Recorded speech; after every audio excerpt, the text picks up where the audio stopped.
Hello and welcome to a special episode of To The Point. After the aftermath of the Delhi elections and with Parliament convening in just 4 days' time, my guest today is the Parliamentary Affairs Minister, Venkaiah Naidu, and he's agreed to speak about a range of issues confronting the government. Mr. Naidu, let's start with the Delhi election results. All the polls suggest that if the elections had been held after the May general elections, the BJP could have won perhaps as many as 60 assembly seats. 8 months later, you ended up with just 3. Clearly that delay has cost you, but why did that delay happen? I agree with you. Even I have acknowledged it publicly. It was a tactical mistake. But it was a decision taken correctively. But when you say it was a tactical mistake, whose responsibility was it? Was it Mr. Modi? Was it Mr. Amit Shah? Or does it fall lower down the ladder? See, in my party, no individual can take decision. As party president, I have experienced it. I said it also at that time. My famous quote is there. President presides, team decides. Same is the case even now. But when you say the president decides, that means the president is the first responsibility. President presides and team decides. So in other words, you're exonerating the president and saying it's a collective responsibility. It's a collective responsibility. Where is the question of exonerating? We discuss, we debate, sometimes we agree, disagree, and at the end of it, we can take a decision. It's a collective decision. All of us are responsible for the same. Now you say it was a tactical mistake. Would you accept it was actually with hindsight? Definitely it's a tactical mistake. A very serious mistake. Of course. And as a result of this mistake, an election that you could have comfortably won, you've embarrassingly lost. We lost it. People say a second factor that was responsible for the BJP's poor performance was the decision to appoint Kiran Bedi as your chief ministerial candidate. With hindsight, would you accept that was perhaps an error? I don't think so. If you analyze the election results, your base is intact. Percentage of votes vis-a-vis the last assembly election. Secondly, if you analyze others' performance, the Congress was 24.9% and it has ended up 9%. 15% went to AAP. Then Samajwadi, then Bahujan Samaj Party 5.38 come to 0.038. And then left all parties, they have transferred their votes to AAP. And AAP became a beneficiary. All right, you've raised a different issue. I'll come back to Kiran Bedi. Let me answer this issue first. You're saying to me that, in fact, your vote share compared to December 2013 only went down by 1%. You're right. But compared to May 2014, it went down by astonishing 14%. And more importantly, when the Congress and BSP vote share collapsed, it went entirely to Aam Aadmi. You didn't get anything at all. Now, those are serious issues of concern. No, definitely every election is a lesson. Every election there is a message. It's a setback. I'm telling you, setback. We have to analyze, understand, and then take corrective steps. But coming back to what you have said earlier, with regard to Parliament and Assembly, Parliament was a Modi election. Assembly is a local election. So, India elects Delhi. Delhi do not elect India. Delhi elects Delhi local government. They have chosen Arvind Kejriwal for whatever reason. It is their judgment and we respect it, one. Secondly, see our Lok Sabha share in Maharashtra, Jharkhand, Haryana, and see our assembly share in those states. Between Lok Sabha share and assembly share, even when we have won those states also, there is a decline in percentage. Absolutely. But you were good enough to say that this was a setback. You were good enough to say there was a message. You were good enough to say there was a lesson. What's the message the Delhi voter has given you? There is another dimension to this. I'll be failing in my responsibility, and you also have to analyze it as a very serious commentator and analyst. The election is decided on the day when Sri Arvind Kejriwal and Aam Aadmi has declared they will reduce by 50% power tariff and also water rates. That has clinched the issue in their favor according to my analysis, basic analysis, because I also have some knowledge about Delhi.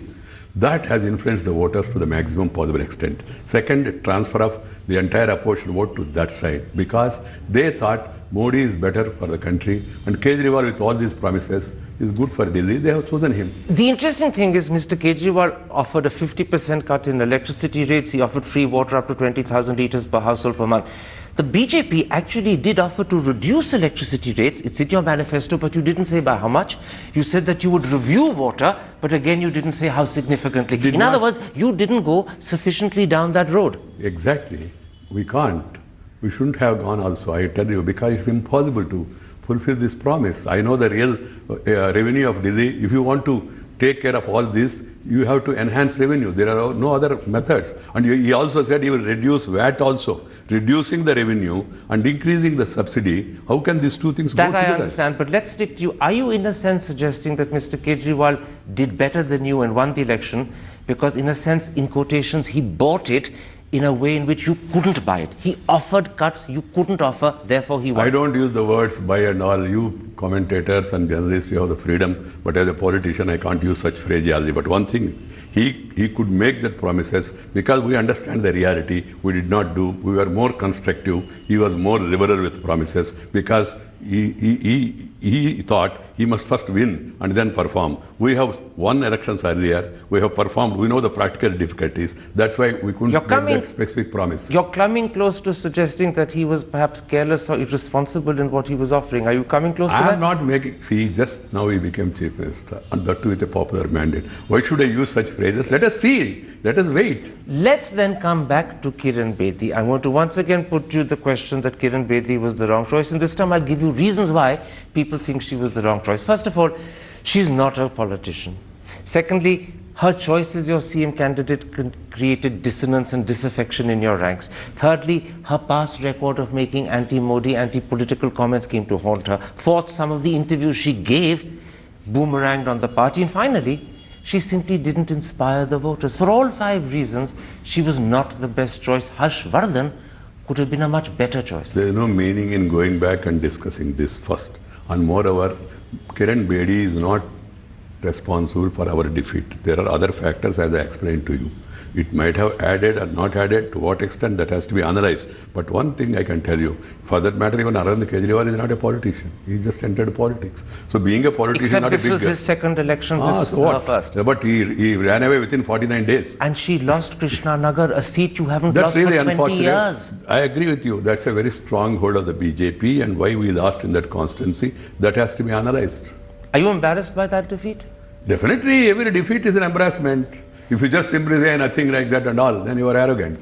You know, it's not just Kiran Bedi that was in fact seen as a liability for the BJP. Your entire ticket selection, candidate selection seemed to be a mess. First of all, in many cases, you didn't announce the candidates virtually till the last moment.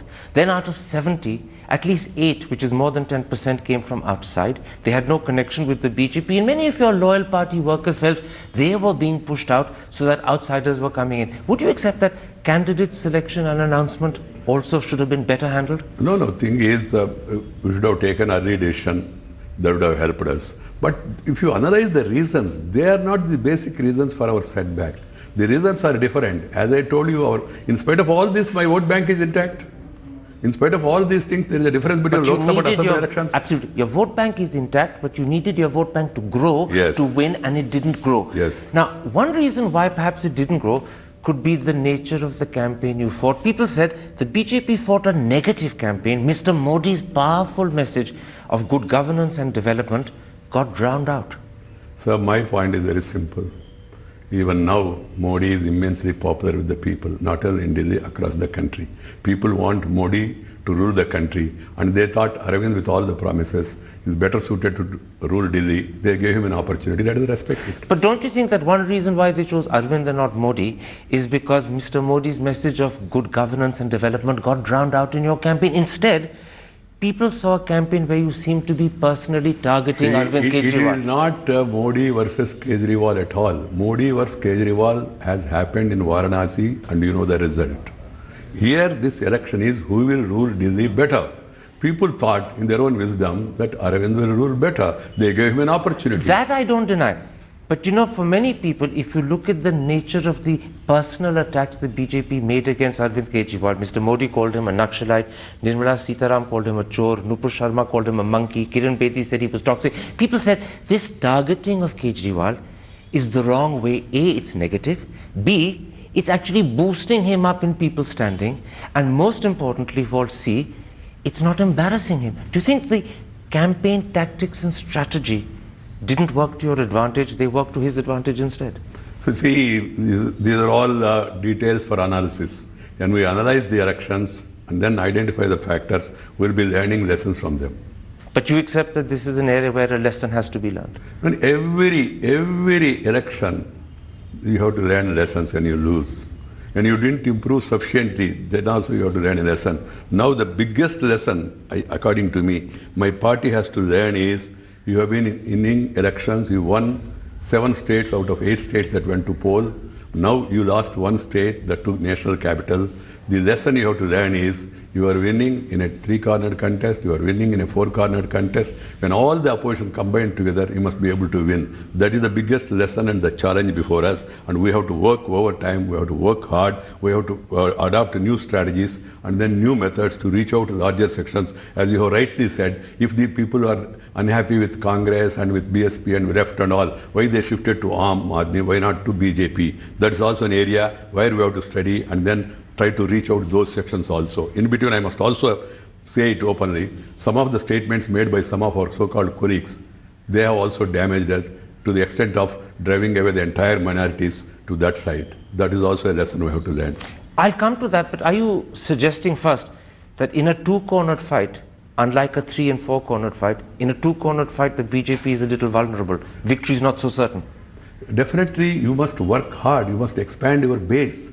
I am talking of the reality. The reality is BJP is not a 50% plus party in various states. Try to understand. In national level, in spite of that, you got it because it's not because of a multi-cornered contest alone. It's because of a strong personality of Narendra Modi and his appeal and his performance and his past record has overcome all this and then made people to think, but here is a person, let us believe in him, and there was a hope and people voted for that. In every state, that's not the situation. It's absolutely true that you say that you didn't have an equally strong personality at the head of your campaign in Delhi. But I'm saying that because you didn't have one, do you think that strategy of asking 5 questions a day to Arvind Kejriwal was the wrong one? Because A, those questions are weak and tired, and B, they seemed to build up Kejriwal without embarrassing him, and it underlined the fact that Kejriwal became bigger and bigger and you had no equivalent. These are the interpretations and way of looking things by media and by our critics. My point is very simple. There is nothing wrong in raising questions. He is answerable. But people were influenced by other reasons. For example, Mr. Arvind Kejriwal, he was objecting to BJP saying why should they bring my children into picture. Who brought the children into picture? Not BJP. He took their name and then took a vote on his children that he will never go with Congress. So a question was raised. My point is, Karan, I must tell you, these are not the reasons. The reasons, as I told you, is the total shift of the vote towards that from all other parties, and secondly, our inability to expand further. These are the 2 lessons we have to learn. And then the populistic promises he has made, in which we could not compete with him. A moment ago you spoke about, and very honestly and candidly you spoke about, comments made by many of your colleagues which had A, offended the minorities, and B, driven away people who should otherwise have been voting for you. You're talking in fact about the way the atmosphere was vitiated by Ghar Wapsi campaigns, attacks on churches, protests about alleged love jihads. This not only offended Muslims and Christians, the truth is, it also offended a lot of Hindus. Definitely, because Hindus, they always believe in peaceful coexistence. They have been living for ages together. People are not happy with comments made by some of our colleagues saying that you should have 4 children, 6 children and all. That did not go well with Or haramzadon. Secondly, even that also. That has been publicly disapproved by the Honorable Prime Minister. Even I have called that concerned minister. She has apologized, not only in front of me, in front of the House also, but our opponents have exploited it, and then it has vitiated the atmosphere. That hurt us also. One other thing, people say that in the 8 months that you've been power at the center, the BJP slowly, steadily transformed into an arrogant party. You became distant and aloof, and that magical contact you had with the people snapped. Yes. 8 months, you have won 7 elections, lost 1 election, so everything is gone. And that too, there are specific reasons. My Prime Minister, I am proud, fortunate to say that he has a direct connect with the people. Even today, let there be any opinion poll or any survey, he will be the #1 popular Prime Minister. Except that one of the things that happened is that the public perception of the Prime Minister also changed in the wrong direction. Earlier, he was seen as the chaiwala who'd won power. He was admired for that. Then he became the man who wore the 10 lakh pinstripe suit, and people said the chaiwala has become a plutocrat. Yes. Do you think Mr. Modi's image went in the wrong direction? I don't think. There were some people who could not digest the emergence of Modi in the national politics, in the media, in the opposition and in the critical circles. They were waiting for an opportunity. An opportunity has come, so they are trying to find out this, that and all. Where is the question of arrogance? The Prime Minister of India, he consults everybody, he discusses with everybody, he opens up, and then he talks to the people, take their suggestions also. And first of all, you must try to understand, India is a huge country. He has just become Prime Minister. He is trying to address one after another. You can't expect everything to happen overnight. Lastly, let me say it, we have inherited a very bad situation. A fiscal deficit, a revenue deficit, a trade deficit, a current account deficit, above all, trust deficit. Those things are being addressed one after another. You cannot create wealth overnight. You cannot bring back economy and rail overnight. He is doing his best. He is working day and out, day and night. And then he is taking new ideas, and then he is also taking suggestions. How can anybody call him arrogant? I am not able to understand. Are you then suggesting that the press, which used to be very supportive of Mr. Modi, now 8 months later is becoming questioning, perhaps becoming Nothing skeptical? wrong in questioning, sir. Questioning their right is their right. It's a healthy sign in democracy. But don't attribute motives without giving sufficient time. And I'm not blaming the entire media. But some parts. I said some sections of the media were waiting. They couldn't digest. It's because of ideological bent of mind. They couldn't digest the BJP getting absolute majority. They couldn't digest an ordinary person like Modi becoming Prime Minister of India. But has Mr. Modi suffered as a result of those small elements of the media? Is that one reason why he's today seen as arrogant, he's seen as the pinstripe suit I don't rather think so. than the chaiwala? I don't think so that people are seeing him as arrogant. People love him, they have full affection, there is no change with regard to admiration for Narendra Modi. Let there be any test that will be known. These are all local elections and local factors of influence, really. My last question on the Delhi elections. You were good enough to say that this is a situation which has been a setback, it's embarrassing, you have lessons to learn. How long will it take the BJP to learn these lessons? How much time do you Sir, give for yourself? every election, you have to learn lessons. From every experiment, you have to learn lessons. It's a continuous process. And then in your country, it's not like you have elections once in 5 years. Every 3 months, every 6 months, there is an election. There is an election yesterday in Assam. The BJP has won 37 out of 71 municipalities. And Madhya Pradesh, there was an election corporation. Are you saying 14 corporations we have won hands down after Delhi. Absolutely. But are you suggesting that therefore there's no deadline for learning these elections? The time is on your side? At the earliest, sir, any party which is wise enough, because the time is running fast, you have to learn lessons quickly. So are those meetings happening behind They will closed be doors? happening. In normal course, they will be happening. The leadership is alive to the reality and to the challenges. All right, let's come to a second subject. On Tuesday, the Prime Minister finally addressed the growing concern in the country as a result of issues like Ghar Wapsi campaigns, attacks on churches, love jihad protests. And it was a very forceful, effective speech. But people said, why didn't he make this speech many months earlier? My point is, one speech of Prime Minister is going to stop all this. Is it happening first time in India, such incidents? How many incidents have happened earlier? Why we are talking about only attacks on church? There were attacks on church, there were attacks on temples also. There were attacks on other religious places of worship also. This is a phenomena which has to be curbed, and we must all join together. One party is not responsible, please. Secondly, about Ghar Wapasi. What is Ghar Wapasi? Conversion. Is conversion wrong? If reconversion is wrong, conversion also is wrong. My point is, people voluntarily change their faith. It is for them. There are many issues that you've raised, and I'd like to take them up one by one, but I want to begin by what you said, that we have to together curb this and we have to work hard at it. And that's why I ask, why didn't the Prime Minister speak out earlier? For months, You are saying Prime Minister is acting unilaterally.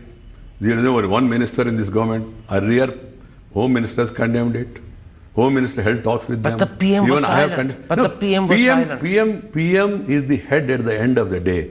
After all, every minister has been assigned certain responsibility. We are performing our responsibility, and Prime Minister also, at an appropriate time, he also spoke on an appropriate occasion. Mr. Naidu, you're a very accomplished politician. You understand better than me that in politics, timing is the most important thing. People were waiting, wanting, asking, demanding for the PM to speak out, and he was silent. When he finally did, he left it so late, people feel he's done it under compulsion rather than willingly. Why is the compulsion now? What is the compulsion? If it is compulsion, you should have spoken it before election. Two try to compulsions. One, he lost and lost badly. Number two, Mr. Obama, the President of America, has been going on about the lack of tolerance for religious diversity in India. It's better we talk less about Obama. What is happening back home, let Obama see it for himself. the attacks on temples, the attacks on blacks, the killing of minority people the other day and all. These things are happening in different parts of the country. It's very easy to pinpoint at others, but at the same time, everybody should introspect. It is a societal behavior in different parts of the world. Please try to understand. Unfortunately, in this country, Hindu bashing or attributing everything to Hindu organizations has become a fashion. I am saying whoever does something wrong, as you said rightly about that Haramjada, about that comment, or even the 4 children, 6 children, or somebody saying I want to install idols in every other place of worship, they are all wrong. I have no hesitation in not only distancing my party, in condemning and disagreeing with those views.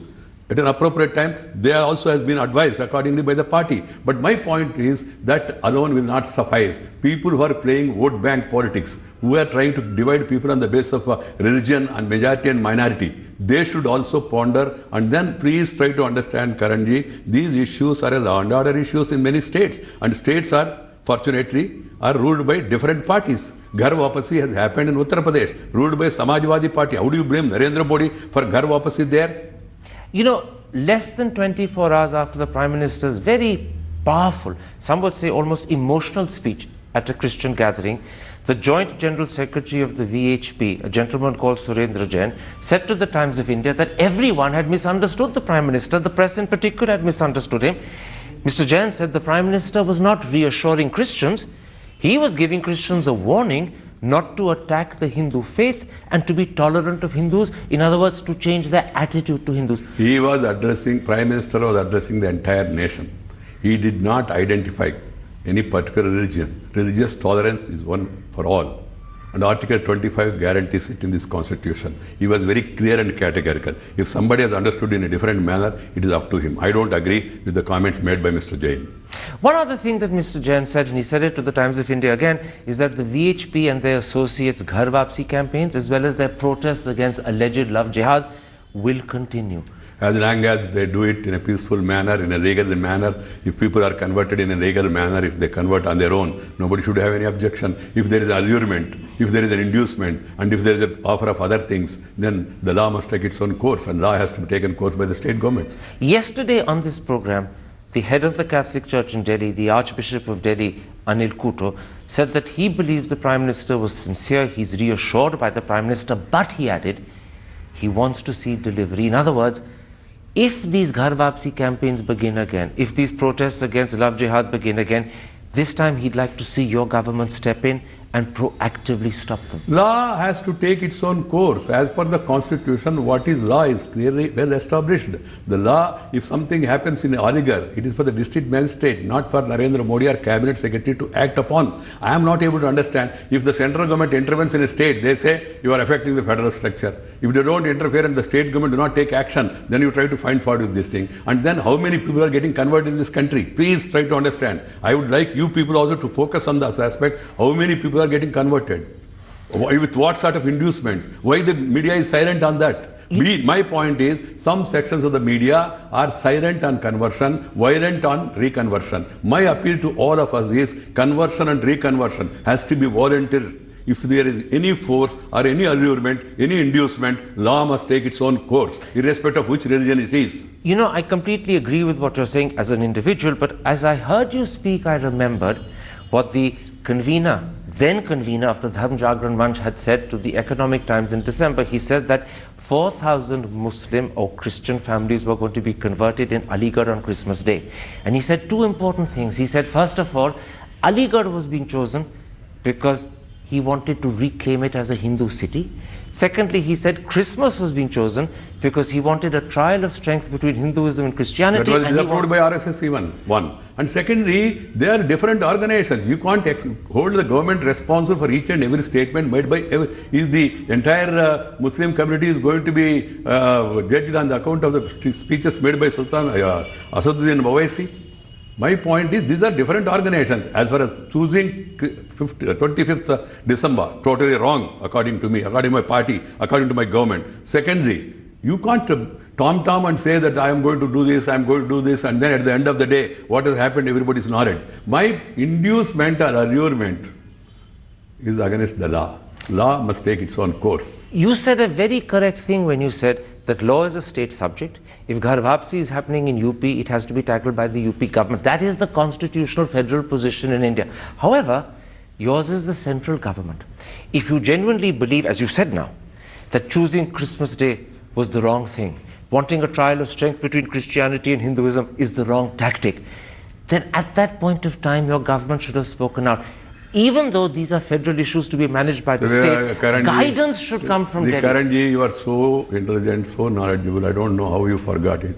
On the day when the item came, I spoke to the district magistrate Agra and then Aligarh. Then I made a statement in Parliament. I disapproved it. And then I clarified the situation. Then Mr. Mulayam Singh Yadav, former Chief Minister, one of the senior-most leaders of the country, he stood up and said, "What are we discussing?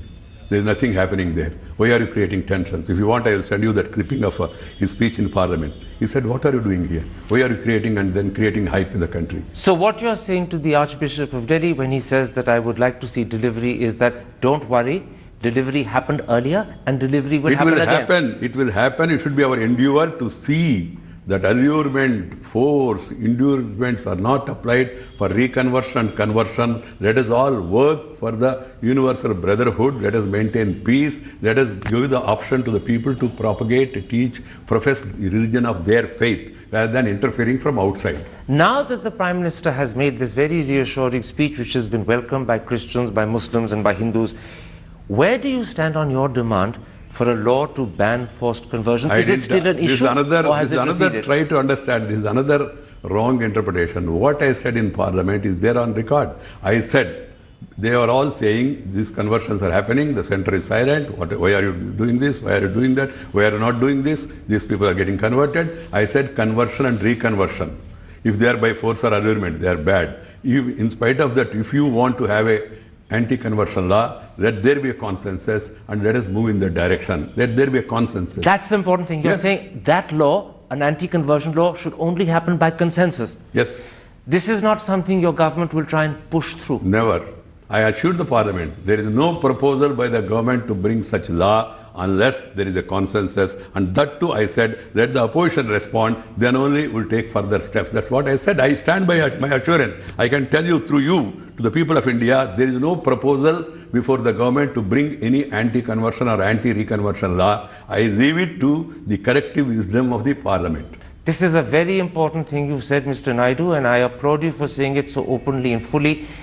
I wish it had been heard more clearly earlier. It would have brought greater comfort to people, but I'm glad you've said it now. You stand by this. I stand by that. I appeal to the people not to go by headlines. I'm not talking about your TV. Not to go by simple headlines. Go to the text of my statement and then come to a conclusion. And Mr. Modi stands with you when you say this. Definitely. When I speak something, I speak for the party. I speak for my government. Mr. Naidu, let's take a break at that point. When I come back, I want to raise with you two other critical issues. The nature of the talks that the BJP is holding with the People's Democratic Party of Kashmir, whether you can come to an agreement with them, whether a common minimum program is possible to facilitate a coalition government. And secondly, I want to talk to you about the forthcoming session of Parliament, and in particular about the future of those ordinances. Will they convert into acts? Will they allow and be lapsed? Or, at the end of the day, will you have to reissue the ordinances? All